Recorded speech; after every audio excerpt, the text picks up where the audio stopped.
que várias doenças acontecem, várias complicações hospitalares, principalmente, acontecem justamente por causa de um desbalanço hidroeletrolítico no nosso corpo, um desbalanço de líquidos, como também de eletrólitos, porque esses líquidos que existem no nosso corpo, nós vamos ver, eles servem para também o transporte dos eletrólitos.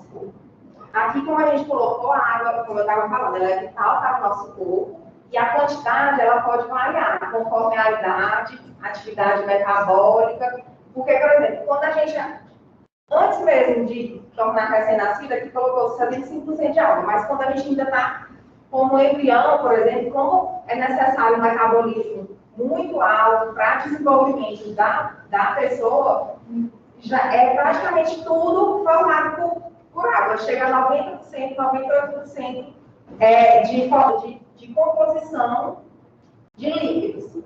E o tecido cerebral, como também tem um metabolismo bem acelerado, ele necessita de muito líquido e ele é composto de 90% de líquido.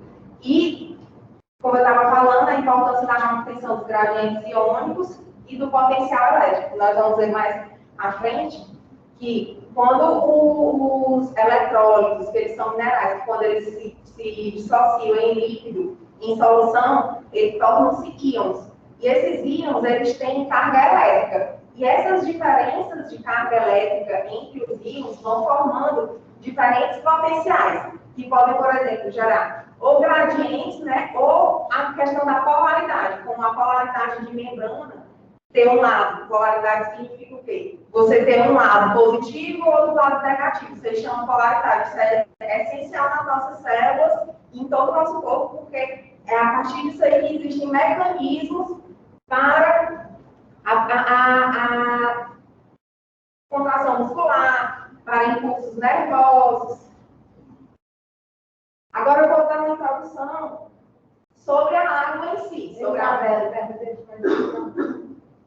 Está escutando? Estou tentando falar. Gente, vocês estão escutando? Dá para ouvir, pode continuar. Tranquilo. Tá.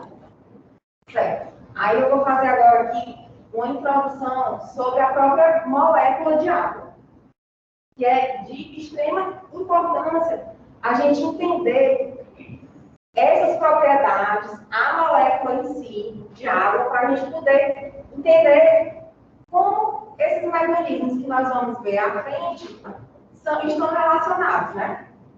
A água, ela é uma molécula polar. Por que ela é uma molécula polar? Todo mundo sabe, né, que a água ela é formada pelo O e 2 átomos de hidrogênio, né?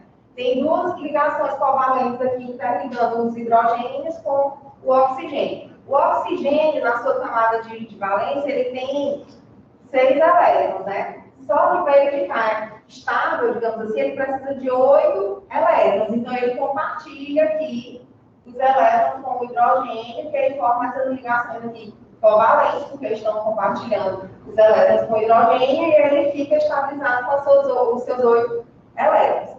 Só que como ele tem aqui pares de elétrons livres, que a gente chama, e o elétron a gente sabe que é a parte negativa, a gente vê que ele gera um campo, digamos assim, que tem uma tendência a ser mais negativa para esse lado aqui, que a gente chama assim, uma carga parcialmente negativa. E aqui, no caso, seria parcialmente positiva. O que acontece?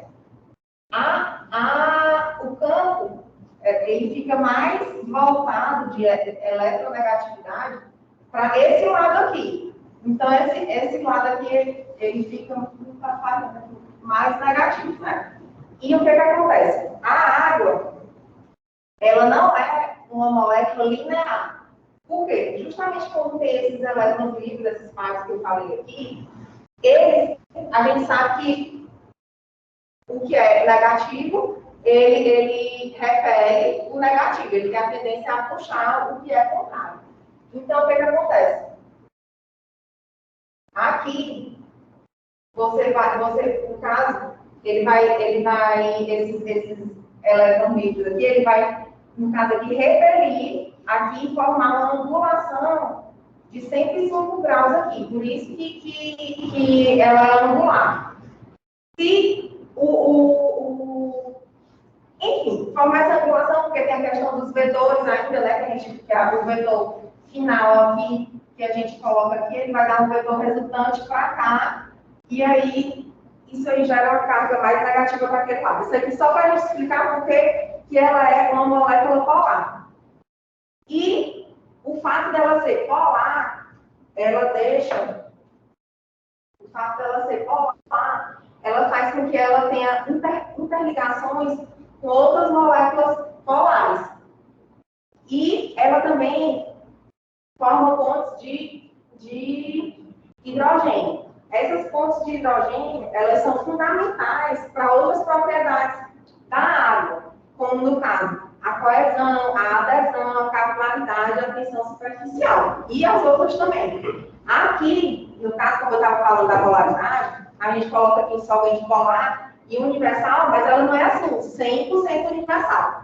Porque ela vai dissolver, no caso, ela vai conseguir se unir, fazer camadas de solvatação com outras moléculas que também são polares. Se for a polar, por exemplo, uma hora, que é a polar, aí a gente já sabe que eles não vão se misturar, né?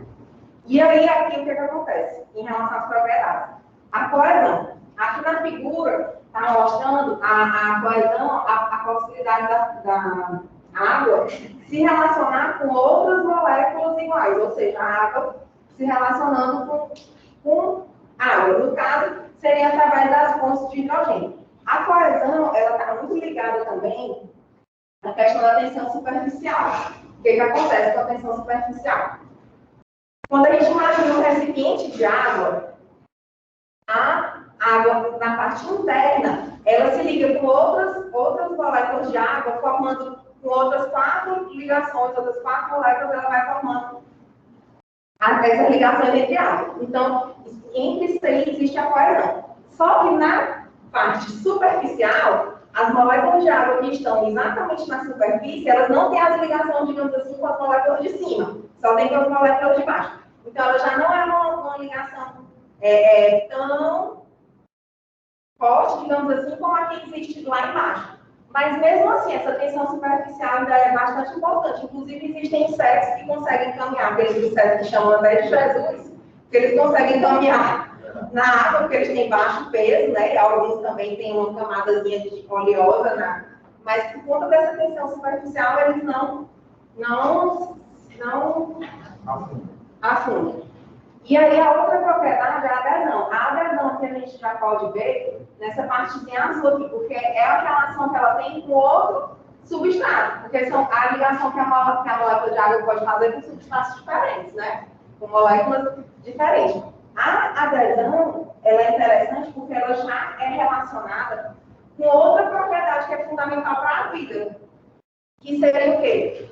A capilaridade, né? Que é relacionada, por exemplo, numa árvore. A gente já parou para pensar por que a seiva bruta consegue vir lá de baixo e contra a gravidade para chegar nas folhas. No caso lá, a árvore nas folhas ocorre sempre a transpiração, a respiração das folhas, e aquilo ali vai liberando água. Quando vai liberando água, uma molécula de água puxa outra molécula de água, porque é isso aí, coesão, né? Só que aí ela vai puxando, até chegar lá embaixo, e aí vai puxando outras moléculas, que no caso seria uma adesão que ela consegue fazer aos capilares da árvore, né? Da seiva poder subir e nutrir toda a árvore. Aí a capilaridade, como eu já citei, e o calor específico. No caso, o calor específico, ele é muito importante, porque a água possui um alto calor específico. Isso aqui que fala é 1 caloria por grama por grau Celsius. Significa que é necessário 1 caloria de energia para elevar a temperatura de 1 grama de água em grau Celsius. Isso aí, para a regulação da temperatura corporal, é de fundamental importância. Como o corpo, a gente vai ver, ele é formado por a maior parte do corpo, né, digamos assim, um adulto tem uma média de 65% de água. Isso daí é super importante, porque, por exemplo, se você tivesse um baixo valor específico, aí você iria, aqui em Teresina, todo mundo ia morrer, porque o corpo ia esquentar logo rápido, a água ia esquentar muito rápido e o corpo não ia aguentar. Então, no caso, a água ela aguenta muito calor sem mudar a temperatura. Então, isso é de fundamental importância. E também acontece pelo contrário, porque se ela também tivesse um ponto de fusão assim, baixíssimo, né? A gente não ia viver num local frio, né? Agora, aqui em relação aos eletrólitos, eu tinha dado até iniciar falando lá no primeiro slide sobre os eletrólitos, falando do equilíbrio hidroeletrolítico, mas aqui a gente pode ver que eles são partículas que em solução são capazes de formar cátions, que a gente sabe que são aqueles íons positivos, né? E os ânions, os negativos. E isso aqui é fundamental para o equilíbrio químico e essas propriedades aqui. A homeostase da água, a manutenção da pressão osmótica, a participação em reações de oxidação, regulação do funcionamento do músculo do coração, como eu tinha falado, que para os impulsos nervosos, contração muscular, é de fundamental importância, e regulação feita pelo sistema renal, que depois o menino vai explicar melhor essa interação de sódio, potássio, com a questão da expressão renal ou não. E aqui é a questão da composição. Porque a água, ela fica em compartimentos no nosso corpo. Nós temos, aí ela pode ficar na parte de extracelular ou intracelular. E a gente pode perceber que no extracelular tem a maior concentração do sódio, do íon cloreto, né, e bicarbonato. Já no intracelular, a maior concentração de potássio, aí dos fosfatos, né, e proteína. Também a gente vai ver que essa concentração aqui de proteína nesse meio intracelular também é importantíssima por causa da questão da pressão oncótica, que já é uma pressão exercida pelas proteínas no sangue, né, nos capilares. Aqui, sobre o metabolismo do sódio, água e potássio, aí eu tinha começado a falar sobre os compartimentos, que tem um compartimento que fica o líquido intracelular e o restante fica no extracelular. E aqui, isso aqui significa a concentração. A concentração de íons e moléculas de baixo peso molecular está semelhantemente distribuída no extracelular e no plasma. Porque no caso, o extracelular, os líquidos extracelulares fazem parte do plasma, o líquido intersticial, que é aquele líquido que está fora das células, certo? E aqui a gente pode ver em relação ao percentual de peso corporal e volume em litros. Só para fazer uma comparaçãozinha e ver que, por exemplo, em relação tem a modificação até em relação à mulher e homem. A mulher ela tem um percentual menor de líquidos no corpo do que o homem. Aí, e líquidos intracelulares, a gente vê que a composição tem bastante líquido intracelular. É uma média de 2/3 de líquido intracelular para 1/3 de líquido extracelular. Aí aqui, um mecanismo essencial que a gente tem no corpo para regulação no caso, que é um exemplo de regulação de eletrólitos e tudo, seria a bomba de sódio e potássio. Porque, bem no início eu falei para vocês que tinha a questão do potencial elétrico e gradiente químico através de membrana. Aqui é um exemplo essencial para isso.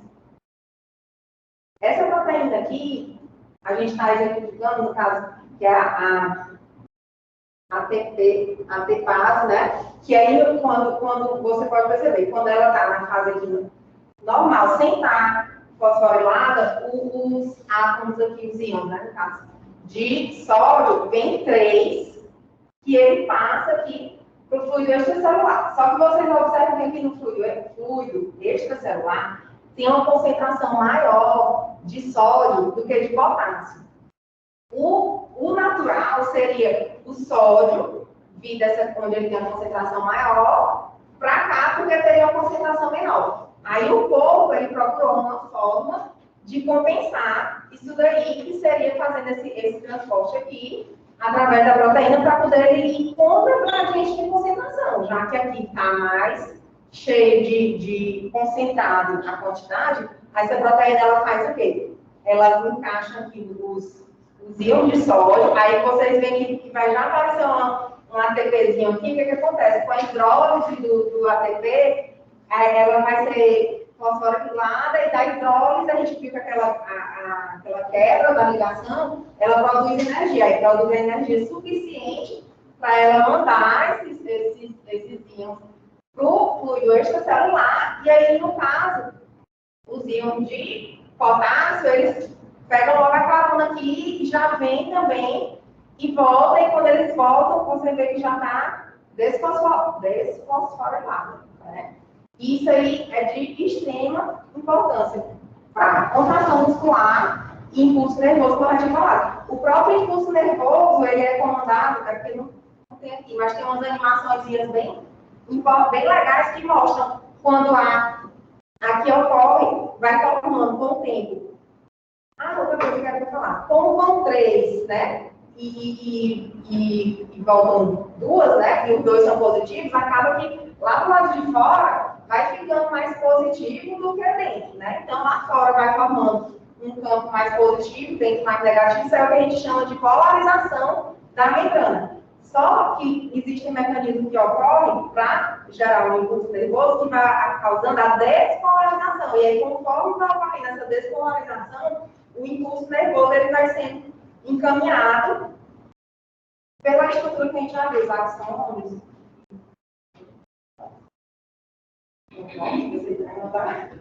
axônios. Agora aqui sobre a osmolaridade e o equilíbrio hídrico. Como eu tinha mencionado, para o polvo sobreviver, ele tem que estar com uma homeostase bem regulada. Ou seja, a homeostase já é o próprio nome já diz, né? Que é a regulação. E esse equilíbrio hídrico aqui, ele é fundamental. As moléculas dissolvidas em água corporal contribuem para a pressão osmótica. O que a gente vai ver? Aqui seria uma osmolaridade normal. Por quê? Tem no caso que a gente iria ver como se fosse a membrana, né? Que é a parte do líquido extracelular e líquido intracelular. Então, a regulação de fluido, a água que está voltando de forma regular, a gente vê que aqui está tudo íntegro, né? No caso, se aumentar a quantidade de água que sai, vai acabar ocorrendo uma desidratação celular. A gente vê aqui que a estrutura já fica toda murchinha. E o oposto é no caso de entrar muita água. Porque aí o que acontece? O edema, entendeu? A água ela vai entrar muito na célula, vai causando aquele inchaço, e isso aí gera o edema. Então, é isso que eu estava explicando. As diferenças na osmolaridade, elas causam o movimento da água entre os fluidos intracelular e extracelular. Quando há um aumento na osmolaridade do líquido extracelular, ocorre a retirada da água, e aí pode ocasionar essa desidratação. Já se diminuir a osmolaridade no líquido extracelular, leva ao aumento, que poderia ser esse caso que eu falei do edema, porque vai ocorrer esse inchaço na célula.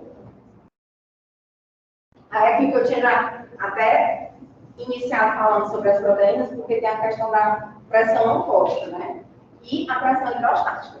A pressão hidrostática, ela seria a pressão exercida pelos fluidos por exemplo, vamos ver, a gente tem uma mangueira, né?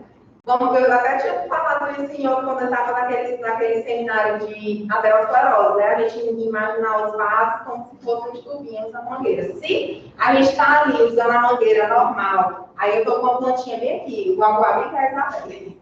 A água está bem aqui, mas não, aí está saindo uma pressão específica.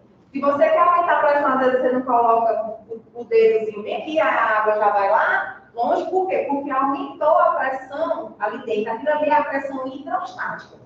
Já a pressão oncótica, ela é a pressão exercida por proteínas. Por exemplo, a albumina. Se você aumenta aquela concentração ali dentro dos vasos, seria o aumento da pressão oncótica. Então, o movimento de água entre o plasma E o fluido intersticial depende da concentração plasmática de proteína. No caso aqui, a gente vai colocar alguns. As proteínas, elas exercem essa pressão oncótica no plasma e retém água no leito vascular. Já, aí tem a diferença, porque nos capilares tem uma parte que é uma parte arterial e uma parte venosa. E isso é de suma importância para a movimentação desses fluidos nos capilares. Por quê? Porque a pressão hidrostática na parte arterial, ela prevalece sobre a pressão oncótica. Já na parte venosa, a pressão oncótica é que prevalece. Isso daí é como se fosse ter um movimento. Quando a pressão oncótica está elevada, faz com que entre mais líquido naquele local. No caso, seria o leito vascular, né? E aí, quando a pressão hidrostática, ao contrário, que ela aumenta lá, ela faz com que ocorra a saída. E isso é muito importante no nosso organismo para esse funcionamento de líquidos dentro do leito vascular. E aqui é como, eu até citei a bomba de sol de potássio, tudo porque são mecanismos que o corpo vai criando para proteger, fazer uma proteção celular. As células protegem a si mesmas contra alterações de osmolaridade e volume. Porque aí, no caso assim, se aumentar a concentração de sólido, aí intracelular, né? Então, no caso, aquela proteína que eu mostrei, ela vai ter que ser ativada porque ela vai ter que modificar aquela concentração ali para poder regular novamente e manter aquela regulação ali. E aí tem a produção intracelular de substâncias hormônicas ativas, e esses mecanismos, eles respondem a estímulos hormonais também. Não só da concentração, mas como os estímulos de vários hormônios. E sobre as células cerebrais, que elas se adaptam à osmolaridade aumentada do líquido extracelular. Aqui o aumento da concentração de aminoácidos e falando do suavitável. É importante essa questão das células cerebrais, porque a gente até vê em casos clínicos onde acontece, por exemplo, do paciente ser internado, aí, por exemplo, tem até casos de cetoacidose, quando o paciente é internado, aí você vai medir lá o nível, por exemplo, de potássio. O potássio pode estar alto ali, e aí quando o paciente vai receber aquela administração endovenosa, a insulina, vai fazer aquela regulação, se você não controlar o nível de suplementação ou de regulação, dependendo do que você injetar, digamos assim, no paciente, se for muito rápido, digamos assim, o cérebro, ele pode, como ele já tinha se adaptado antes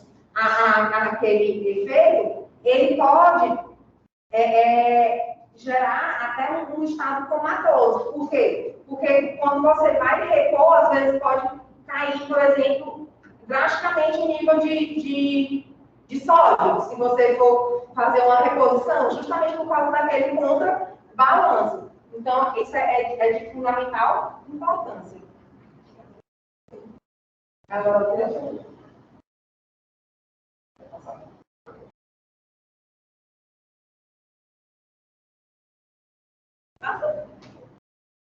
Pedro, passa.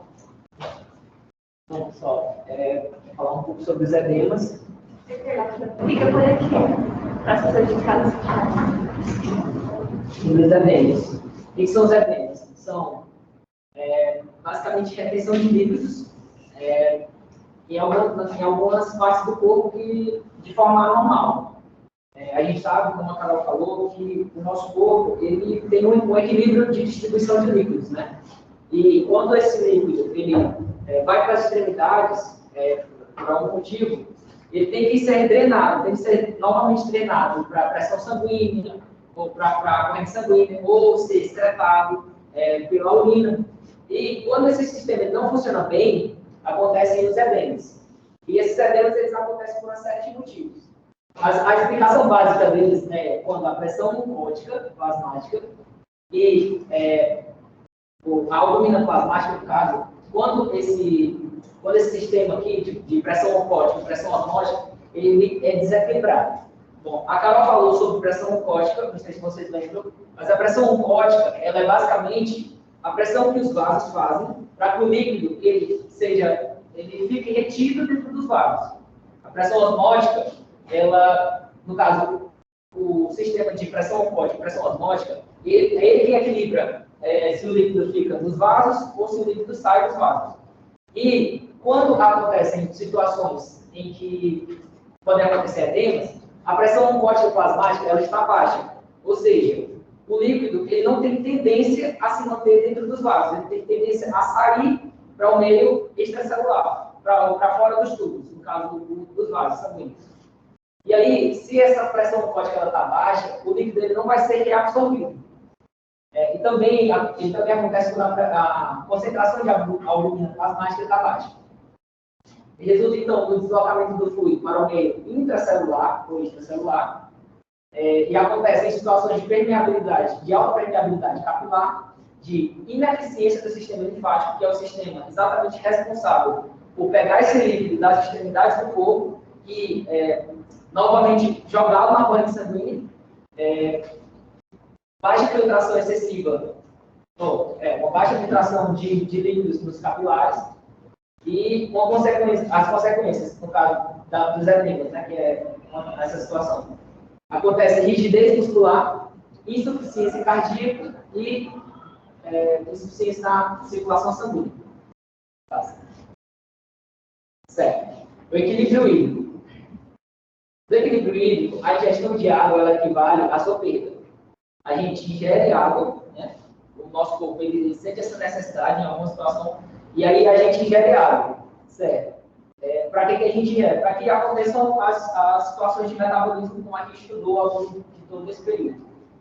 Mas também a gente tem que excretar essa água, né? A gente recebe e excreta. E isso é feito de forma equilibrada. A perda de água ela ocorre pelos pulmões, pela transpiração e pelas fezes. Aqui está sobre o balanço de água. Aqui a gente bebe água, a gente sua, a gente excreta fezes, come, na comida também tem água. O metabolismo ele usa a água e soa, e no caso acontece a evaporação. Sobre os rins. Os rins eles têm uma função essencial, para se dizer assim, na homeostase da água, né?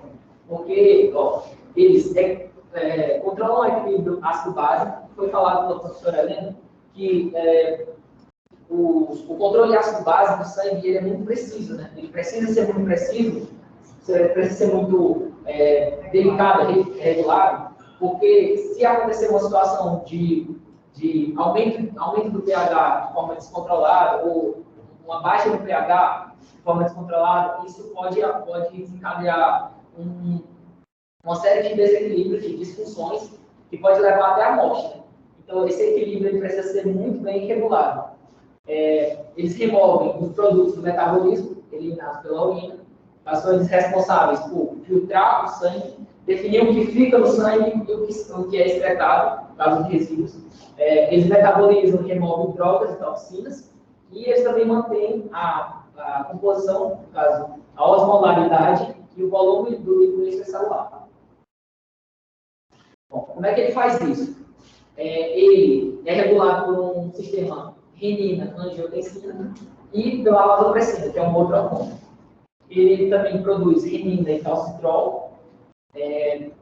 Uma outra característica dos rins é que eles consomem uma grande quantidade de O2, já que eles têm que trabalhar muito, né? E a gente viu que quando o metabolismo ele funciona de forma muito acelerada, ele tem uma grande necessidade de oxigênio.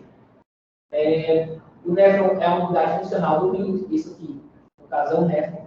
É uma unidade funcional, né? É onde acontece todo o processo de filtração. E os principais substratos são ácidos graxos, o lactato, glutamato, citrato e clorocetônicos. Aqui tem uma ilustração de como é que é a distribuição da filtração no néfron, no caso. Mas no próximo slide vai ter uma explicação melhor sobre isso. Pronto. Os rins e a formação da urina. Aqui nós temos a cápsula glomerular, no caso, é onde o sangue chega com alta pressão. O sangue chega com alta pressão para ser filtrado. Bom, ele entra no tubo proximal, aqui, e aí o sangue ele vem nessa alça de Henry, que ela, na alça de Henry descendente, é onde acontece, então, a primeira reabsorção de água. Então, a gente sabe que o nosso corpo ele não tem uma tendência a perder água. A água é muito útil, né? Então, ele vai se esforçar para não perder água de forma banal. E isso acontece desde na alça de Henry, a primeira reabsorção de água. Pronto. A água vem, o sangue vem, então, passa aqui pela alça ascendente. Nessa alça ascendente, acontece, então, a reabsorção de íons, né, de eletrólitos. A Carol falou da importância dos eletrólitos e para o nosso corpo, eles regulam a osmolaridade e eles também são importantes no nosso metabolismo. Então, eles não podem ser perdidos de forma banal. Então, eles são reabsorvidos aqui, de acordo com a necessidade do corpo. O sangue vem e sobe, passa pelo tubo proximal, pelo tubo distal e vem para o ducto coletor. No ducto coletor é o que acontece a segunda reabsorção de água.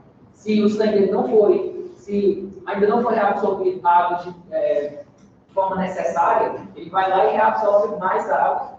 E a partir disso é feita então, a urina concentrada, que está aqui. Então a gente tem as excretas, né? Aquilo que realmente o corpo não está precisando, a ureia, que é formada, e as substâncias que estão em excesso, de alguma forma, sim, a creatina também.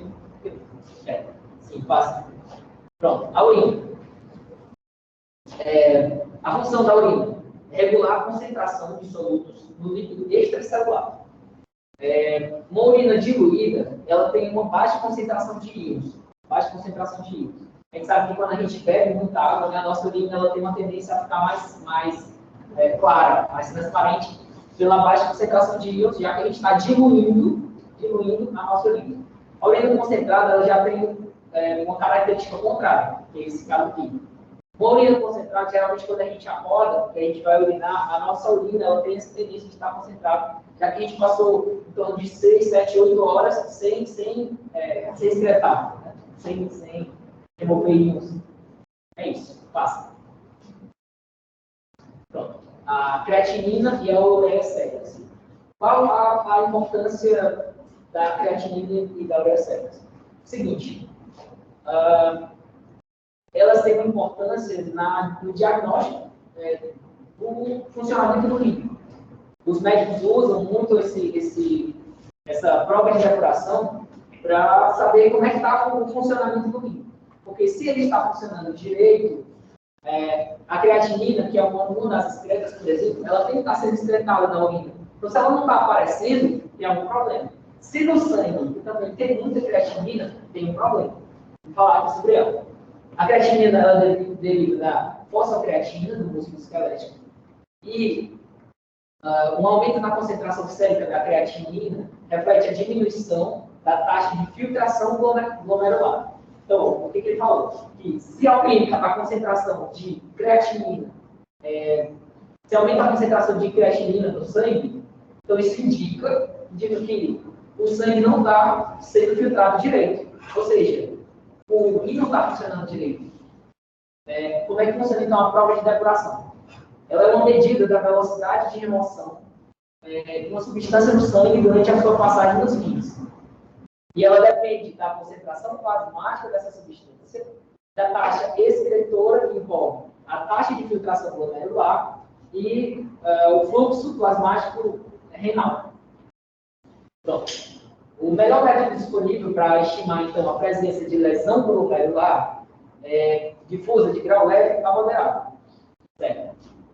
Como é que é feito, então, esse cálculo? Como é que os laboratórios é feito esse cálculo? Ele estima a depuração renal, que é a depuração. Pega, então, a concentração dessa substância na urina, divide pela concentração dessa substância no plasma, no caso do sangue, e multiplica pela taxa de formação da urina. E assim, os médicos eles conseguem, como eu falei, eles conseguem saber se tem uma taxa de creatinina muito alta no sangue, eles conseguem saber que o rim não está funcionando direito, logo eles fazem o diagnóstico da insuficiência renal. Sempre a ureia? Não assim, nem sempre é no sangue, pode ser na urina também. Se na urina não está aparecendo creatinina, também é um problema. Porque Sempre quem vai aparecer primeiro quando tem algum problema é a ureia. sim, Mais tarde é a creatinina. é verdade. É isso, agora vou passar para o pessoal de casa. Quando aparece o horário do negócio, faz a hidratação, né? Mas geralmente é qualquer problema, ureia. Você está falando em toxicidade, não é ureia. A ureia não é tóxica. Gente, quem é que dá para estar em casa? A substância não tóxica. O slide que tem que colocar certo, né? Essa é a prova do computador. É isso? Só para colocar no computador. Só que a prova do computador eu quero. É melhor você ficar aqui, professora. É, não sei conseguir. Mas eu não sei se eu minha habilidade, então. Como é que tinha isso daqui?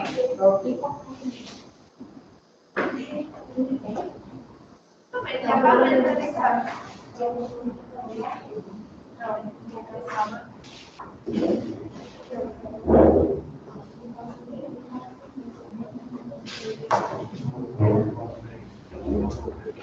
Gostei muito dos esquemas de vocês aí, aquela figurinha, aquela.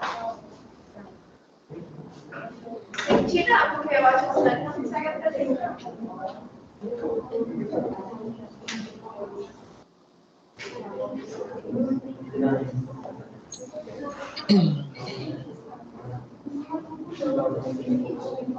E aí, pessoal? A gente está espelhando aqui, professor.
Tá aparecendo aí, pessoal?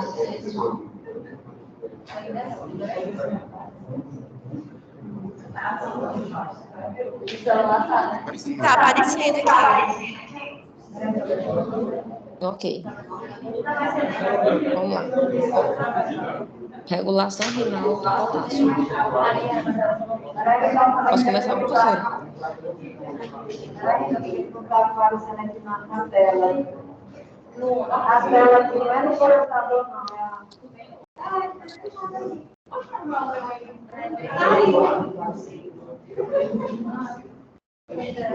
Professora, posso começar?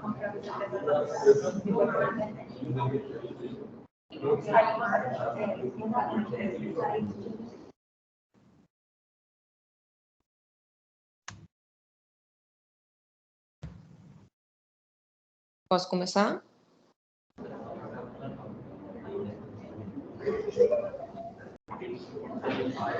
Vamos. E aí, pessoal?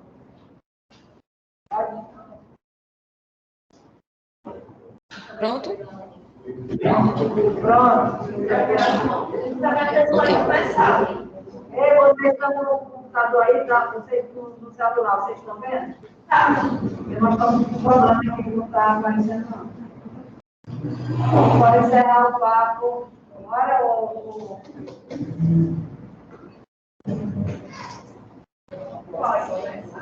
Pode começar. Ok. Vamos lá. Regulação renal de potássio. O potássio é o eletrólito em maior quantidade no líquido intracelular. Ele é absorvido em todos os segmentos do trato digestivo por difusão. Ele possui baixa concentração plasmática e importantes funções na síntese de proteínas e glicogênio, na transmissão de impulsos nervosos para a contração muscular, e ele é determinante do potencial elétrico transmembranal, acho que é isso não, e na correção do desequilíbrio ácido-básico. Além disso, o potássio é essencial na manutenção do volume celular, além de que ser requerido para o correto funcionamento, né, de enzimas como piruvato quinase, que age transferindo o grupo fosfato para o ATP na fosforilação durante a glicólise. A concentração do potássio ela é regulada principalmente pelos rins, através dos níveis de aldosterona. E quando esse nível está elevado, certo? Ele estimula a eliminação de urina com maior quantidade de potássio. O aumento na concentração plasmática de potássio é o principal estímulo para a secreção de aldosterona, que após a secreção, no túbulo distal, ele aumenta a atividade da bomba de sódio e potássio e o transporte de potássio do fluido peritubular para dentro das células tubulares. Além de tudo isso aqui, Ele está com a setinha também aí. além disso, estava passando aqui, mas sumiu. Eu estou aqui ainda no primeiro tópico, não sei o que está acontecendo com a seta.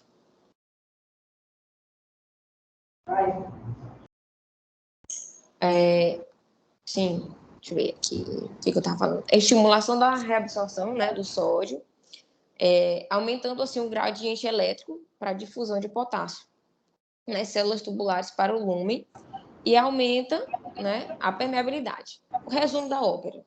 O potássio vai ser liberado através dos rins por meio do hormônio aldosterona. Esse hormônio vai puxar o sódio para dentro do corpo e jogar para fora o potássio através da urina. Então, se eu tenho uma concentração muito grande de potássio, pode ser porque eu estou tendo assim, um problema nessa excreção de potássio, assim como pode ser também que a aldosterona não esteja funcionando da forma correta. Se ela não está funcionando, o potássio não vai ser excretado, podendo gerar aqui o segundo tópico. Eu não sei o que eu faço com essa seta, professora. Eu lhe juro que eu não sei. Podendo gerar aqui a hipercalemia, que é o excesso de eletrólitos de potássio circulando no sangue. A causa mais grave, né, dessa hipercalemia é a insuficiência renal. E nessa condição, o potássio não pode ser excretado adequadamente pela urina. Isso pode causar uma parada cardíaca, fraqueza muscular, náuseas, diarreia e condução ventricular lenta, né? Pode ser tratado com a restrição de potássio, solução polarizante, a glicose mais insulina, ou até mesmo hemodiálise, né? Dependendo do grau. Além dessa... Voltou, professor. Além dessa hipercalemia, também existe a hipocalemia, que é o inverso, é o baixo nível de potássio, que pode causar parada cardíaca, fadiga, anorexia, náuseas, câimbras, a força muscular diminuída e pode ser tratado, né, com o contrário da hipercalemia, que é a reposição de potássio. Os fatores que estimulam a sua secreção, né, a secreção de potássio, são a maior concentração de potássio no líquido extracelular, níveis elevados de aldosterona, maior concentração de fluxo tubular e a maior concentração de íons de nitrogênio ou de hidrogênio reduz essa secreção. a maior concentração desses íons de hidrogênio vai reduzir essa secreção. Agora eu vou falar aqui do próximo slide. Sistema renina,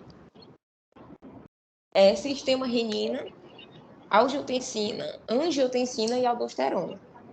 É porque no slide não sei o que foi, deu uma errada aí. Esse sistema, ele é ativado quando a pressão fica baixa demais ou quando há perda excessiva de líquido. Então, o organismo vai lá desencadear uma série de reações para estabilizar o corpo. O corpo sempre vai dar um jeito, pelo menos vai tentar dar um jeito de manter o equilíbrio. As funções são controlar a pressão sanguínea, manter o tônus muscular, ou seja, vai manter equilibrado a quantidade de líquido no organismo. A relação desse sistema, né, com a aldosterona e a vasopressina é porque assim, a relação desses hormônios, né, com esse sistema se dá de forma direta. Já que esse sistema ele vai estimular a liberação deles, como eu vou explicar no mecanismo, que é no próximo slide. Os órgãos envolvidos são rins, fígados, glândulas suprarrenais, vasos sanguíneos e até mesmo o pulmão. Ele vai ter uma parcelazinha, que eu vou explicar também no mecanismo. Agora eu vou falar aqui do mecanismo renina, angiotensina e aldosterona. Esse mecanismo, né? O nosso rim, ele possui um sistema controlador, balanceador e regulador da pressão arterial. Então, quando a pressão está baixa, o rim vai entrar em ação.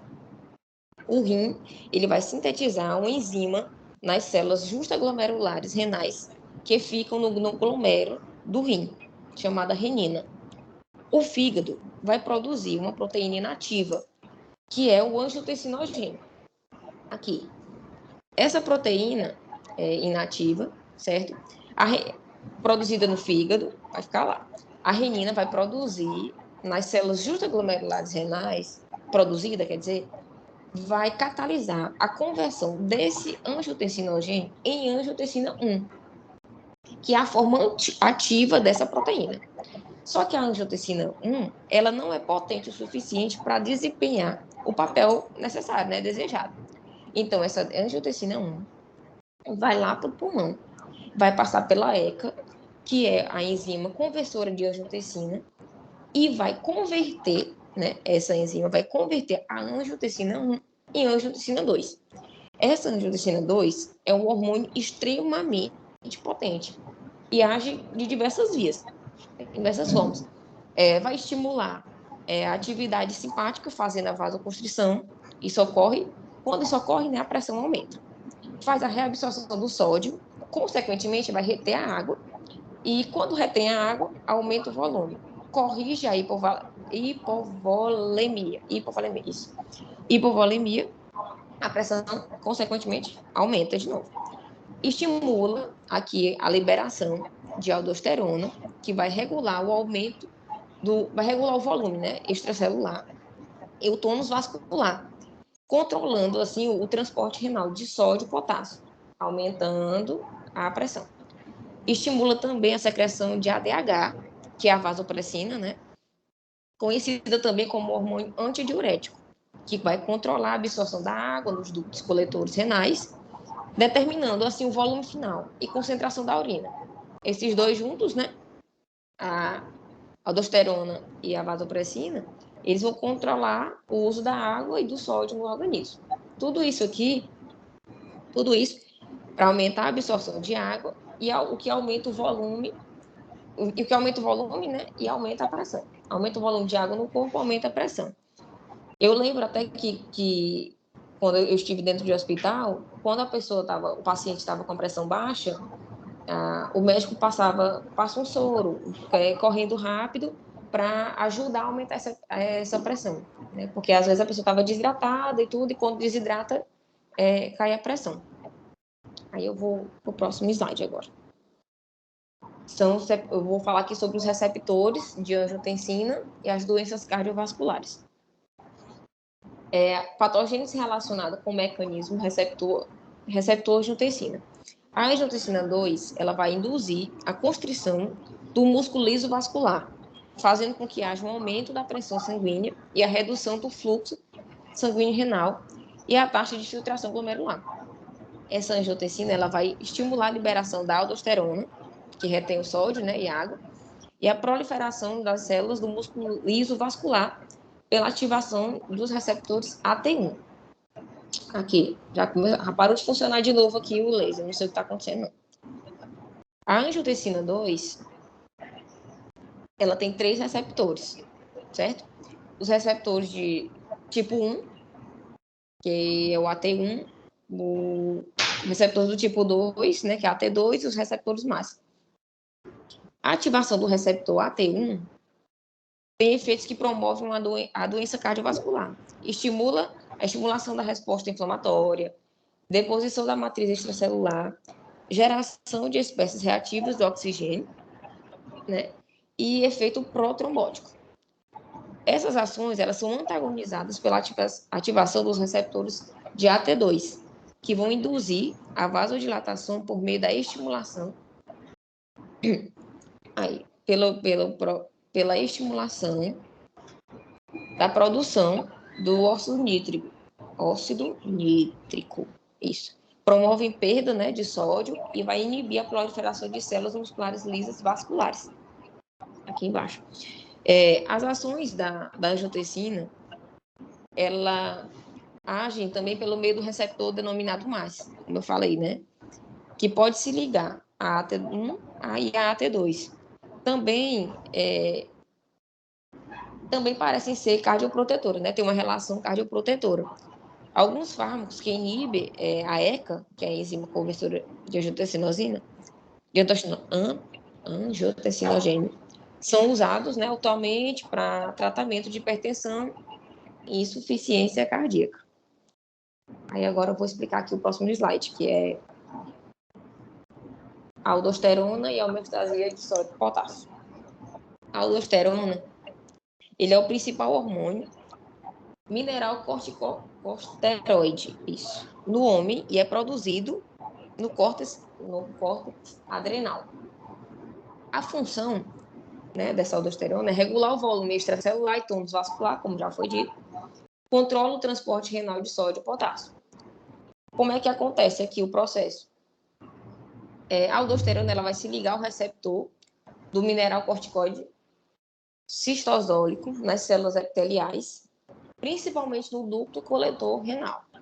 O receptor se move para o núcleo e se liga a domínios específicos de genes alvo, alterando a expressão gênica.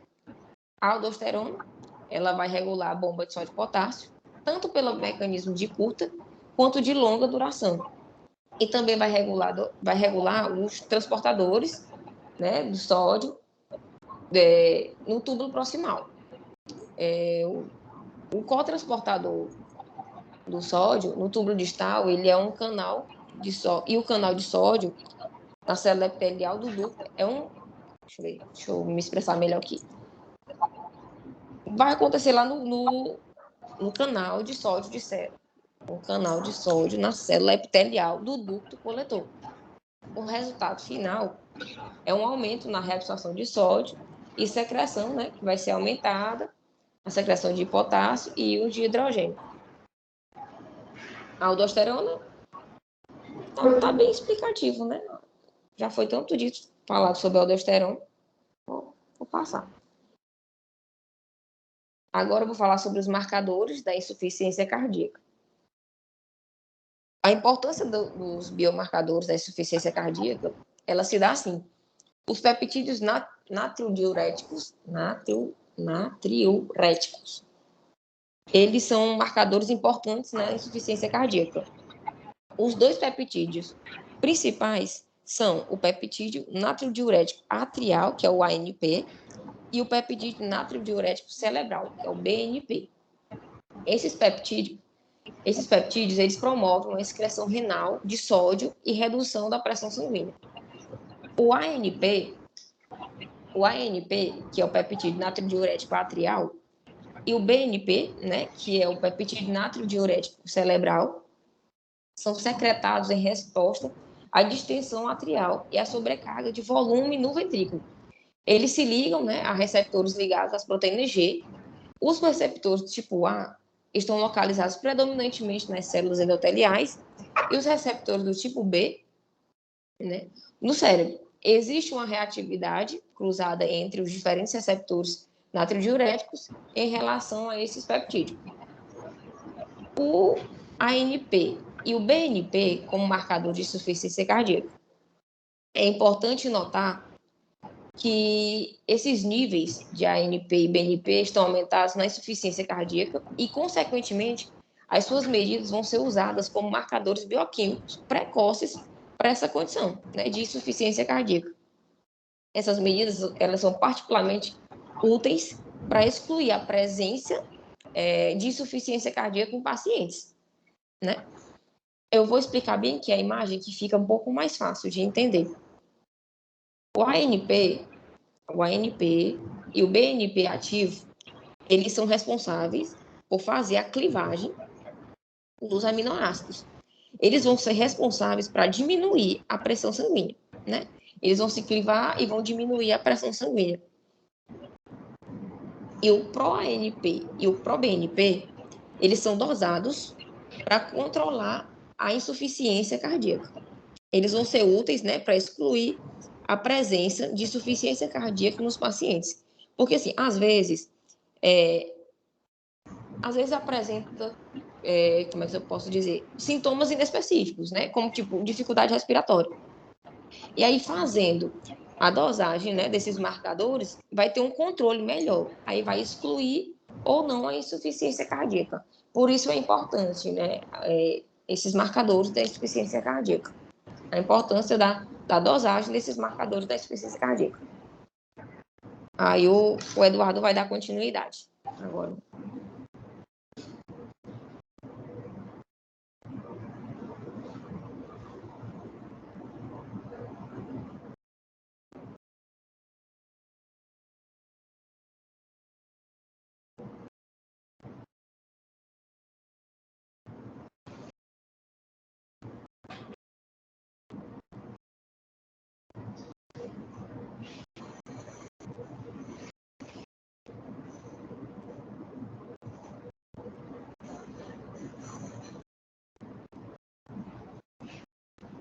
Bora, Eduardo.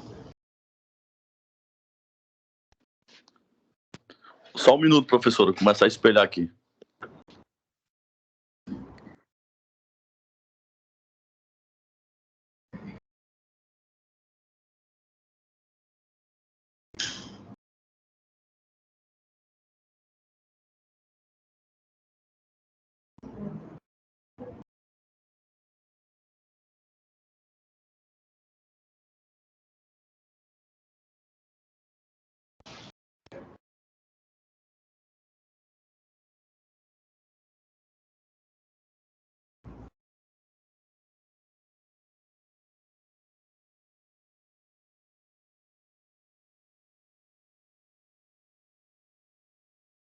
Tá aparecendo aí? Tá. Tá.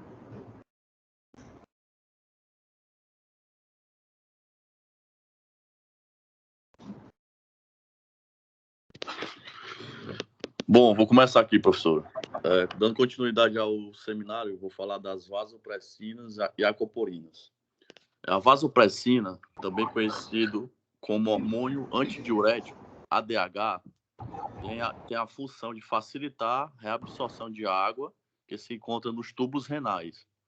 Como sabemos, os rins têm a função de filtrar o nosso sangue e tudo aquilo que não presta mais, que o nosso organismo não tem interesse, que está em excesso, vai ser eliminado através da urina. Parte da água que está sendo filtrada precisa ser reabsorvida novamente para ser utilizada pelo organismo. E essa reabsorção, ela ocorre mediante a ação do ADH, que é o hormônio antidiurético. A vasopressina, ela é produzida nos núcleos supraóticos e paraventricular do hipotálamo e é transportada ao longo dos axônios para a porção posterior da hipófise, onde é armazenada antes de ser processada e liberada para os túbulos renais. Agora eu vou explicar como ocorre a liberação e produção do ADH. Entre outras causas, o principal fator para a liberação e a produção do ADH é a variação na concentração plasmática. na região anterior do hipotálamo, os homorreceptores, eles são responsáveis por captar a variação da osmolaridade do plasma, e quando a concentração do plasma aumenta, esses homorreceptores são ativados e vão emitir sinais até os núcleos supraóticos e paraventricular, para que se inicie a produção e a liberação da vasopressina. O ADH também, ele atua nos rins junto com as aquaporinas. Quando o ADH ele é liberado na corrente sanguínea, ele se liga ao seu receptor, V2, é localizado nas membranas das células tubulares, nos ductos coletores. O receptor ele é acoplado a proteínas G e ativa a adenilciclase. A adenilciclase, por sua vez, ela vai promover a transformação do ATP em AMP cíclico, que é um processo de desfosforilação. O AMP cíclico vai atuar na proteína quinase, PKA, para que ela promova o recrutamento de outras proteínas que nós chamamos de aquaporina 2, AQP2. Proteínas essas que fazem parte da membrana localizada no lúmen dos tubos renais e que são responsáveis por formar canais de água, aumentando a reabsorção da água no ducto coletor. Portanto, a formação desses canais de água só vai ocorrer mediante a atuação da vasopressina. Além da reabsorção de água, o ADH ele também aumenta a reabsorção da ureia e do cloreto de sódio. Existem outras aquaporinas. Falando um pouquinho delas, a aquaporina 2 e 3, elas estão presentes nos ductos coletores renais e são reguladas pela vasopressina. A aquaporina 1 encontra-se nos tubos proximais e no ramo descendente da alça de Henle e não é regulada pela vasopressina. Próximo slide, por favor, Jefferson. Isso. Falando agora dos defeitos na secreção de vasopressinas e aquaporinas.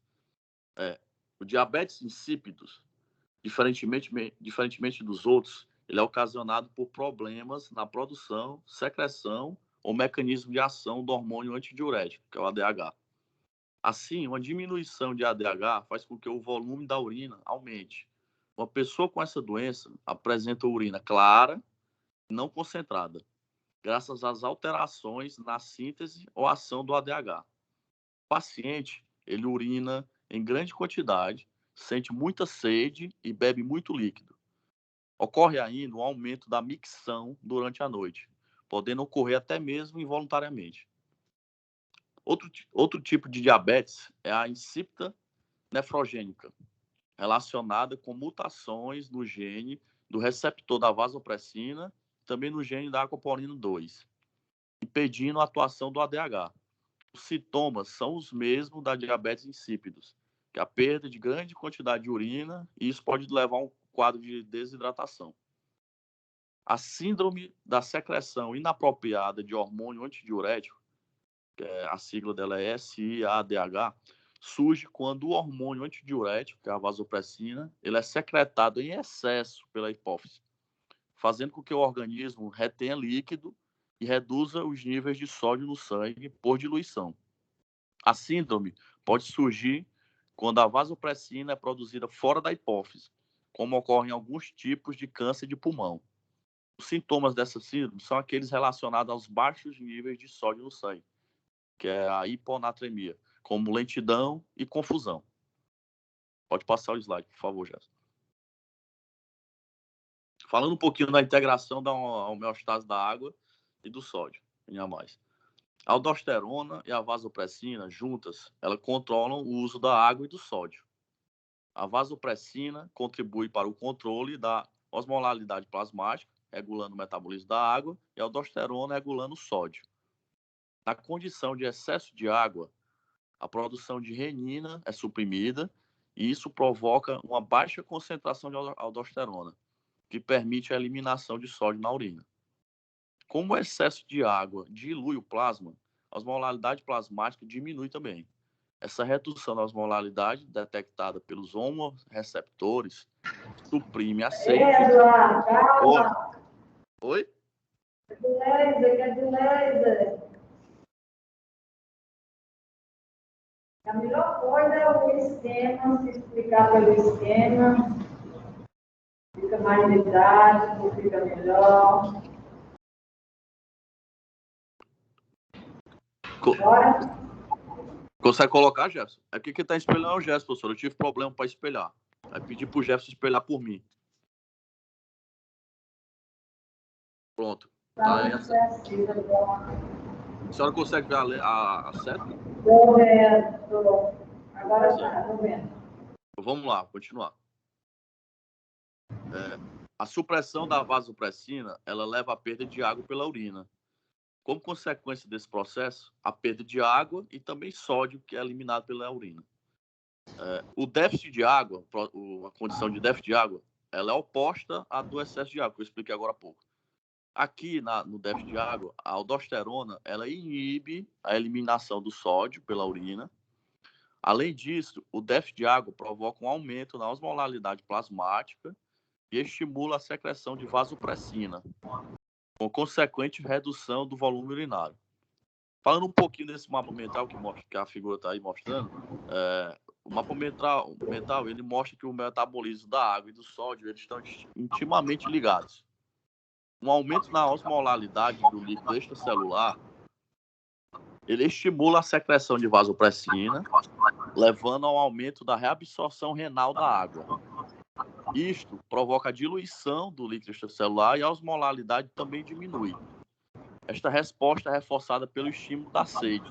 O decréscimo no volume plasmático também estimula a retenção de água por meio da estimulação de receptores sensíveis à pressão, baroreceptores no aparelho justa-glomerular. Assim, a osmolaridade vai diminuir se o grau de retenção de água for relativamente maior do que a retenção de sódio. Pode passar o slide, Jefferson, por favor. Vocês botam esse conhecimento, você não se dá conhecimento, explica aqui na verdade. Bom, falando um pouquinho da condição hídrica e eletrolítica na prática médica. Os distúrbios hidroeletrolíticos resultam de um desequilíbrio entre a ingestão de líquidos e eletrólitos e sua eliminação. Também do movimento da água e dos eletrólitos entre os compartimentos do organismo. A hiponatremia, ela é uma condição que ocorre quando o nível de sódio no sangue está muito baixo. Com isso, o corpo retém muita água, que dilui a quantidade de sódio que está presente no sangue e faz com que os níveis eles fiquem baixos. Os sintomas da hiponatremia incluem náuseas, dor de cabeça, confusão mental e fadiga. Entre as causas, podemos citar a ingestão limitada de líquidos. Para o tratamento da hiponatremia, podem ser necessários o uso de medicamentos e, às vezes, até mesmo hospitalização. Já a hipernatremia, ao contrário da hiponatremia, ocorre quando há alta concentração de sódio no sangue. Acontece com mais frequência em pessoas que não bebem uma quantidade suficiente de água. Geralmente, isso se deve ao comprometimento da sensação de sede ou do juízo mental. Exemplos disso são as pessoas que sofrem de demência ou uma criança que não tem acesso limitado a líquidos, bebe pouca água durante o dia. Os sintomas da hipernatremia, eles variam com base na gravidade da doença, mas inclui sede, agitação, fadiga. Pode passar o slide, por favor. Por fim, professor, eu vou falar um caso clínico. Esse caso clínico ele está no livro do Baines, e é bem rápido. Tem relação com o assunto. Ele trata sobre a ingestão deficiente de líquidos e um quadro de desidratação. Um senhor de 80 anos, ele foi admitido no hospital após ter passado longo período no chão de sua casa em virtude de um derrame agudo, apresentando turgor tecidual deficiente, que é um indício de perda de líquidos ou desidratação, secura na boca, taquicardia e hipotensão. Ao realizar exame laboratorial, foi constatado que o paciente apresentava níveis altos de sódio e de ureia. Como dá para ver aí, sódio 150 e ao lado tem os valores de referência, que dizem que o sódio deve ficar entre 135 e 145, dele estava acima.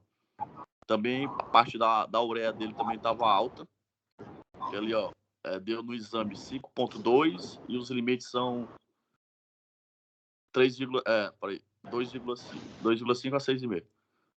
Vamos lá. Aí, professor, continuando aqui a explicação. Os níveis altos de sódio nos mostram que o paciente está apresentando um quadro de hipernatremia, causada geralmente por um quadro de desidratação, ou seja, quando falta água no nosso organismo. Isso é corroborado pelo resultado do exame do paciente, que mostra a concentração de sódio superior a 145 mol por litro. O exame nos mostra também que o paciente apresenta níveis elevados de ureia, ou seja, apresenta um quadro de uremia. Isso é um indício de insuficiência renal, embora não seja um marcador definitivo de função renal, pois outros fatores também podem levar a taxa de ureia no sangue, como a alimentação, a hidratação do paciente ali no dia, na hora. A ureia é uma substância tóxica, resultante da digestão de aminoácidos, que é filtrada pelos rins e excretada na urina.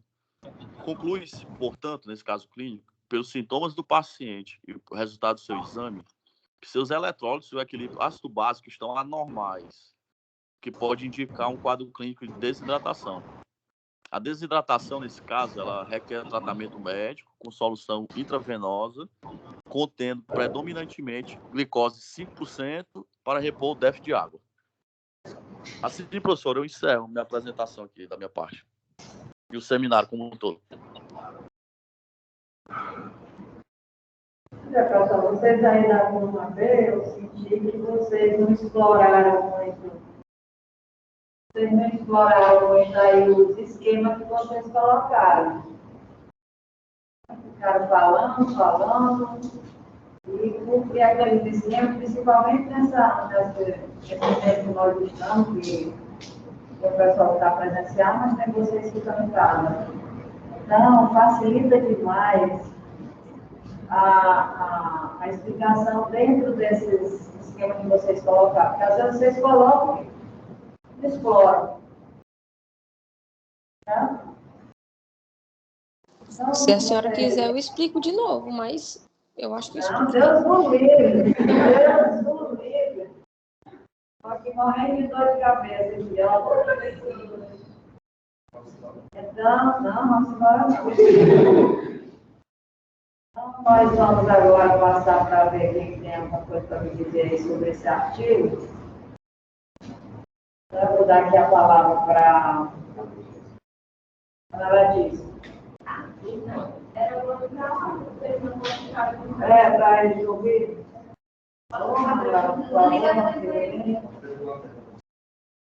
E ela vai colocar para a sala também.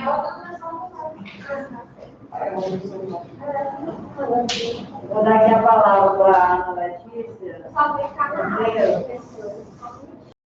Ela vai colocar aqui no computador para você poder ver o que ela quer dizer sobre o artigo. É melhor tirar o som do carro, que ela vai colocar. A Dani fechou a água, eu aí tá no lugar. Aí vai no botão aí. Espera aqui ver.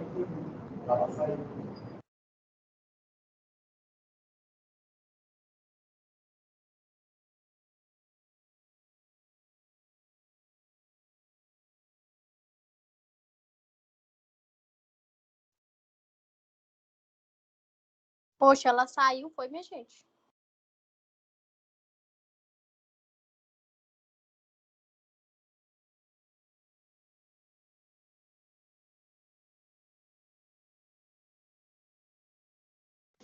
Bom dia, pessoal. Vocês estão me ouvindo? Sim. Dá, Bom né? dia, Tá Letícia. bom. Então, eu vou falar um pouco do artigo.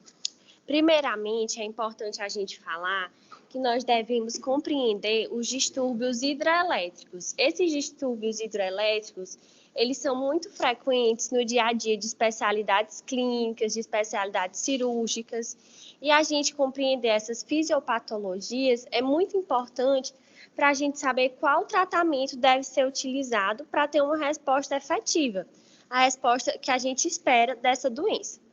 Primeiramente, a gente tem que entender um pouco do metabolismo do sódio e do metabolismo da água. O metabolismo da água ele é medido de acordo com o sódio sérico e com a osmolaridade.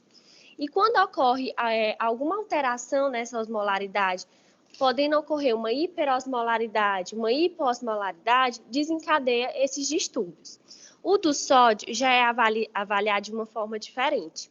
Ele é avaliado de acordo com o exame físico. E esse exame físico pode ser através de uma hipo ou de uma hipertensão, de um edema, que são esses inchaços que aparecem, essas inflamações, feridas, através do volume intracelular, enfim, através do exame físico mesmo. O primeiro distúrbio que eu vou citar vai ser a hipernatremia, que eu vou passar a palavra para a Isadora. A hipernatremia é um distúrbio relacionado ao metabolismo da água e do sódio. Ele está relacionado com a alta concentração de sódio no sangue. É quando a concentração de sódio está ali maior do que 145, 150 miliequivalente por litro. Os sintomas eles começam a aparecer quando ocorre uma elevação dessa concentração de forma muito rápida, ou acima de 160 miliequivalentes por litro. E os sintomas eles podem ser anorexia, fraqueza muscular, inquietação, náusea e vômitos, além de desidratação grave. Alguns casos mais graves podem apresentar alteração no estado mental e até a letargia. A letargia, o que é? É a diminuição dos níveis de energia para abaixo do normal. E a pessoa ela acaba por sentir uma diminuição de suas capacidades, tanto mentais quanto físicas. E essa diminuição das capacidades mentais e físicas, elas podem comprometer, por exemplo, a transmissão dos impulsos nervosos e também da contração muscular. Pode causar também o estupor, que é a perda de consciência, e pode levar ao coma, como a Carol falou. Então, essa hipernatremia ela acontece quando a perda de água é proporcionalmente maior que a perda do sódio. Em casos que a reposição é insuficiente, quando o paciente ele não sente sede, ou não lhe dá água, ele não consegue beber porque está com náusea, vomitando, ou apresenta incapacidade física. E também quando há ganho de sódio hipertônico. E o que é que se deve fazer para corrigir, para repor esse déficit de água? Deve ser reposto via oral ou infusão de soro glicosado 5%. E os cuidados eles devem ser tomados para evitar uma correção muito rápida, devido aos riscos que essa correção muito rápida pode... Porque, por exemplo, considera-se uma correção segura até 0,5 miliequivalente por litro por hora. No caso de uma correção muito rápida, pode causar vários riscos, como por exemplo, os edemas cerebrais, que, como o Pedro falou, né? Os edemas, ele é basicamente um inchaço em algum determinado tecido, nesse caso, o tecido cerebral. Então, dando continuidade aqui aos distúrbios do metabolismo, tanto do sódio quanto da água, eu vou falar um pouco da hiponatremia, que é praticamente o oposto da hipernatremia, né? A hiper são altas quantidades de potássio. A hipo é justamente o oposto. Esse distúrbio, ele se dá quando o organismo ocorre uma diminuição do sódio total, podendo ocorrer a hiponatremia. Nós também temos a hiponatremia hipervolêmica, que é quando ocorre o aumento do volume do sódio, ou seja, ocorre um aumento do sódio total no organismo. E o terceiro caso que o Eduardo até citou no seminário, é o caso da síndrome de secreção inadequada de vasopressina, que a sigla dela é o ADH. E ela pode ocorrer sem edema, pode ocorrer por hipovolemia, que é a diminuição do volume do sódio. A mais comum, que ocorre mais frequentemente nos dias de hoje, é a hiponatremia hipovolêmica. Dessa forma, como é que ocorre? É um raciocínio bem lógico. O corpo ele vai reter muita água. Como o corpo retém muita água, essa água vai diluir esse sódio. Como esse sódio vai ser diluído ali na água, vai ocorrer uma diminuição do sódio no nosso organismo, já que ele vai ser diluído em razão da retenção de água. Os sintomas desse distúrbio se dão por náuseas, vômitos, cefaleia, que é a famosa dor de cabeça, letargia, agitação, confusão mental, convulsões e pode até ocorrer o coma, ou seja, é uma doença bem séria. E o tratamento, ele deve sempre seguir uma correção, deve sempre tratar a patologia de base, seja ela qual nós estamos falando, seja a hiponatremia hipervolêmica, hipovolêmica, a síndrome, sempre a patologia de base. E o tratamento específico da hiponatremia, ele vai depender da classificação do paciente, como é que ele está em relação à doença. Se for um paciente que esteja com edematose, que são os famosos edemas, vai ser a diurese com restrição hídrica, ou seja, é uma restrição hídrica justamente essa questão dele beber gradativamente uma quantidade menor de água, uma restrição de água. Já para os hipovolêmicos, que são aqueles que possuem uma diminuição do sódio total no nosso organismo, é o soro fisiológico isotônico. Como a gente já conhece, é bem parecido com essas bebidas isotônicas que esses marombas tomam, que é justamente com alta quantidade de cálcio, com alta quantidade de sódio, que, como se diz, a doença de sais minerais, desses compostos. E para os que estão com síndrome da secreção inapropriada do ADH, vai ser apenas a restrição hídrica, ela pode ser suficiente. Agora, vamos falar um pouco dos distúrbios do metabolismo do potássio. Eu falei anteriormente dos que estão relacionados com o metabolismo do sódio e da água. No metabolismo do potássio, nós vamos ter a hipercalemia.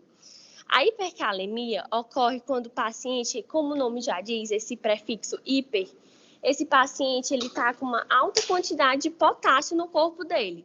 E essa alta quantidade de potássio pode se desencadear por uma diminuição da excreção renal, como ocorre em pacientes que estejam com uma insuficiência renal, e aí desencadeia essa doença subjacente. Ocorre quando ocorre um aumento da disponibilidade de potássio. Pode ocorrer também quando ele está com uma dieta muito rica em potássio, ou quando ele está tomando algum medicamento que desencadeia um efeito colateral como esse. E a outra maneira é a redistribuição do potássio para o meio extracelular, que ocorre em pacientes que estejam com uma acidose ou com uma hiperosmolaridade. E os seus sintomas são bem semelhantes. São a náusea, a fadiga, fraqueza muscular, ritmo cardíaco anormal, paralisia facial. E aí o tratamento, ele é dividido em 3 partes. A primeira é antagonizar os efeitos tóxicos do potássio sobre o potencial da membrana plasmática, né? E a segunda forma, a segunda parte desse tratamento é redistribuir esse potássio ali da membrana, do meio extracelular, para o meio intracelular. Já que esse potássio está acumulado, então vamos redistribuir ele. E a terceira parte é promover sua excreção. Como ele está acumulado, como ele está em alta quantidade, a gente tem que eliminar. Como é que a gente pode eliminar? Através de uma excreção renal ou gastrointestinal. E para finalizar, eu gostaria de citar o tratamento por hemodiálise. Esse tratamento não é muito indicado porque ele é bem agressivo. Mas quando esse tratamento que eu citei anteriormente, ele não tem uma resposta efetiva, a gente vai buscar a hemodiálise. Como é que ocorre a hemodiálise? Ocorre quando há uma dificuldade do controle dessa doença. Aí nós vamos ter também a hipocalemia, que a Charlene vai falar um pouquinho.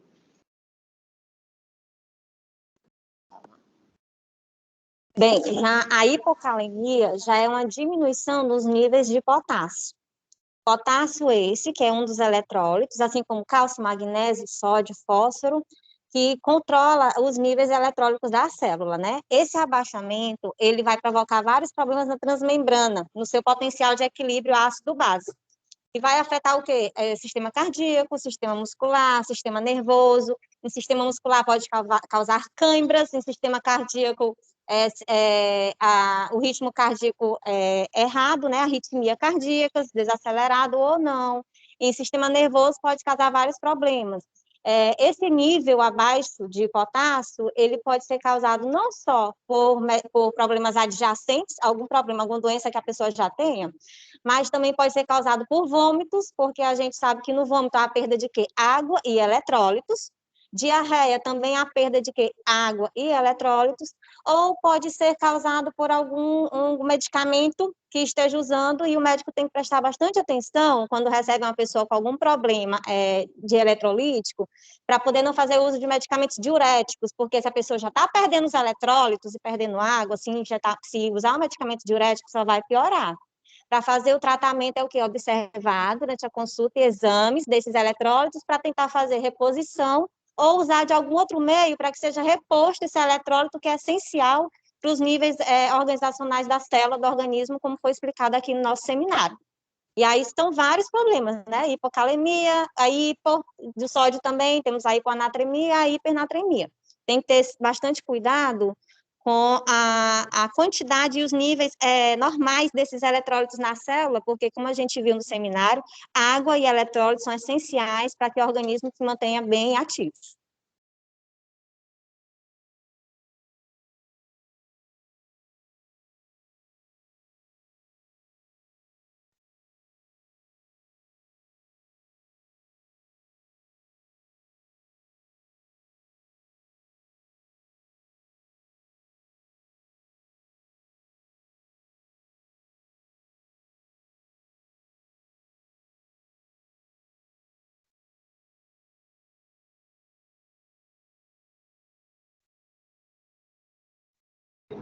Vai ter sujou o fechado, 5 respirar por dia. Isso vai trazer muito mais quantidade de desenvolvimento das células, vai fazer degradação da proteína muscular, ou seja, os miócitos eles vão se verificar menores. Você vai ter o mesmo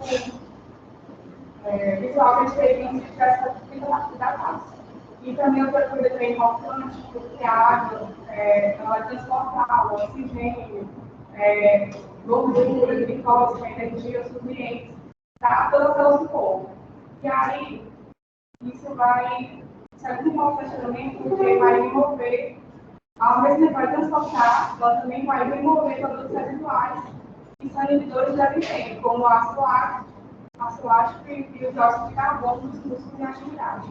E sem essa remoção de restos solares, nós teríamos envenenados até a morte por todos esses do corpo. E também tem outra coisa que a gente tem que considerar, que o sódio, né, também quando ele está, você não pode comer muito sódio, né, realmente, porque isso vai fazer uma certa retenção de líquido no seu corpo. Como a gente considerar, né, que as células vão se absorver, né, o sódio lá, né, dependendo do meu clima, vai ter que falar sobre isso. Aí também, quando você, a gente pensa também, eles só tem que ter uma atenção. Mas tem um lado também que pode acontecer, tem uma perda de líquido, se você dá o acesso de sódio no organismo, isso já vai ser também. E essa doença na triulese e inversão. E a pessoa vai ocorrer quando você ativa certas quantidades de eletrolitos em geral no organismo, aí a gente reter, mas a gente tem que aprender a poder manter a pressão arterial corretamente. Dizer que água e eletrólitos eles estão ligados, eles funcionam mutuamente. Se eu estou perdendo água, eu estou perdendo eletrólitos também. Professor, E aí? Vai lá. eu queria complementar um pouco aqui também. Desculpa primeiramente por não ter ido à aula, estou doente, pedi para a Natália avisar. Mas eu queria complementar um pouco aqui sobre a questão do desbalanço hídrico, que não está no artigo, e também o artigo as meninas já falaram muito bem dele, mas eu queria falar um pouco aqui sobre o desbalanço hídrico, que se dá justamente com a questão da base de quantidade de água, né, que é perdido ou ganha. Aí esse desbalanço hídrico gera, por exemplo, a desidratação. A desidratação, como foi mencionado, ela pode ser tanto isotônica, como hipertônica, quanto hipotônica. Essa classificação dá-se devido, por exemplo, à isotônica, quando há uma perda proporcional de água e sal, ou seja, a água e o sal estão sendo perdidos pelo corpo da mesma quantidade. A hipertônica, quando se perde mais água do que sal, né? Como, por exemplo, na sudorese, diarreia osmótica, ingestão inadequada de água, a terceira classificação, que seria a hipotônica, a gente perde mais sal do que água, como, por exemplo, na reposição de água pura pelo corpo, na sudorese. E é para isso, por causa dessas coisas, assim, desses fatores, que se gera, por exemplo, a reposição dos fluidos, né? Que vem como objetivo no paciente de trazer justamente a hemodinâmica corporal, a homeostasia corporal entre as águas e os eletrólitos. Por exemplo, quando há, por exemplo, algumas necessidades, alguns fatores, alguns sintomas e estados corporais perdão, professor, que fazem com que a gente modifique a necessidade diária de água, né? A febre, por exemplo, a febre quando ela está aumentada, ou seja, quando ela está aumentada, ela gera no corpo ali uma hiperventilação, aumento da evaporação. Esse estado clínico aí, ele vai fazer justamente elevar a necessidade de água por dia. Mesma coisa na sudorese excessiva, que é justamente quando a temperatura local está acima de 29 graus e a ausência, por exemplo, do ar-condicionado, tanto artificial quanto um natural, ele aumenta cada vez mais essa necessidade de água para manter justamente a homeostasia corporal em relação à perca de água e de nutrientes. Também o hipermetabolismo quanto o hipometabolismo, especificamente ali no hipometabolismo, quando a necessidade de água está diminuída, por conta ali em casos, por exemplo, de hipotireoidismo, há necessidade da reposição menor de água para o corpo, justamente porque o corpo já está produzindo demais. Mas o principal dessas modificações da necessidade diária de água é justamente a desidratação. Desidratação, por exemplo, eu quero falar especificamente da diarreia, porque já entra mais, ela consegue abranger mais no âmbito bioquímico, no que tange a questão da mucosa gastrointestinal. É justamente lá que vai ter, no jejum, no ilho, por exemplo, do duodeno, que vai ter a absorção de nutrientes pela mucosa gastrointestinal. E no caso de uma desidratação, pessoas, por exemplo, que já são desnutridas, elas já vão ter uma propensão maior a ter desidratação e diarreias. E a diarreia gera um ciclo vicioso, que é justamente o fato de que ela vai aumentar essa capacidade de desidratação por conta da inflamação ali na mucosa gastrointestinal. E tem relação aí com o nosso assunto, porque a absorção de nutrientes ali, a falta dela, no caso, geraria a desidratação, tanto aquosa como nutricional para o corpo todo, podendo atingir ali outros tecidos e gerando, por exemplo, a necrofilia e até a morte de um paciente, por exemplo. Era essa parte que eu queria complementar. Então, vamos encerrar agora. Então, foi boa essa tua referência aí, Rodrigo, condizente aqui com o nosso assunto, realmente, lembrando que a hiperidratação ela pode ser isotônica, hipotônica, hipertônica, e que a desidratação também pode ser isotônica, hipertônica e hipotônica, certo? E vocês aí que fizeram referência ao artigo, foi muito bom, a todos que falaram aqui, foi bastante positivo e destacando aí a Ana Letícia, que ela tem assim uma capacidade de se expressar, mas sem professora ainda. Então ela tem muita facilidade, né? Explica muito bem e todo mundo entende. Parabéns a você. Mas todos, Darlene foi muito bem, Isadora também, explicou tudo que se propôs, ela também, a Ana Beatriz. Então todos contribuíram para o entendimento do assunto. Então, nós vamos encerrando por aqui. Né? Foi boa a apresentação de vocês, gostei bastante dos slides. Tá? Obrigadinho, tudo direitinho. E lembrando que eu já havia falado aqui, quem chegou depois, eu transferi essa aula da manhã para o dia 19. Certo? O resto vamos continuar com os assuntos, continua do mesmo jeito. Só essa de coagulação sanguínea que eu transferi para o dia 19. Tá legal? Levanta aqui. Como é que você vai aquela aula?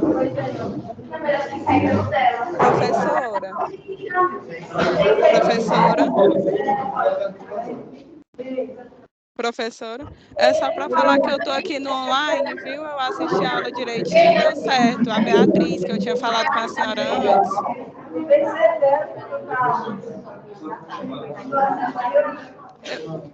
Eu não estou ouvindo, não.